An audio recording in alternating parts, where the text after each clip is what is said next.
Ассаламу алейкум. Азыр мен машинада баратам. Машина менен адам салыштыра турган болсок, адамдын ыйманы мотору болсо, адамдын илими, билими бул машинанын жарыгындай, фарасындай нерсе да. Мотору жок, машина жүрө албайт. Фарасы жок жүрө бериши мүмкүн, бирок жарык жерде жүрөт, күндүзү жүрөт. Фарасы жок, машина түндөс деле жүрүшү мүмкүн. Кантип? Алдында фарасы бар, жарыгы бар машина кетсе аркасынан эришип кетсе болот. Ошон үчүн же илимди өзүң ал, же илимдүүнү жанды. Илимдүүлөрдү ээрчи.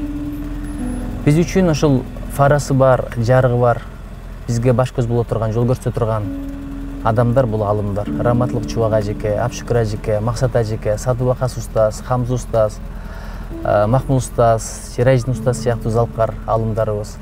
Ошо наркты, салтты билген, илимдүү, билимдүү профессорлорубуз. Ошолор менен бирге жүрөлү.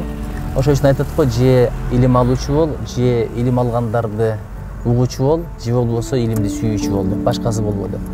Ошон үчүн жараткан бизге илим насип этсин. Өзү байлыкты жараткан өзү каалаганга тандап берет экен, бирок илимди ким сураса ошого берет экен. Байлык көбөйсө чирип кетет, аны сакташ керек. Бирок илим ал чирий турган нерсе эмес. Ошон үчүн илимге дос бололу, жакшыга жанашалы, жамандан адашалы. Алымдардын батасын алалы.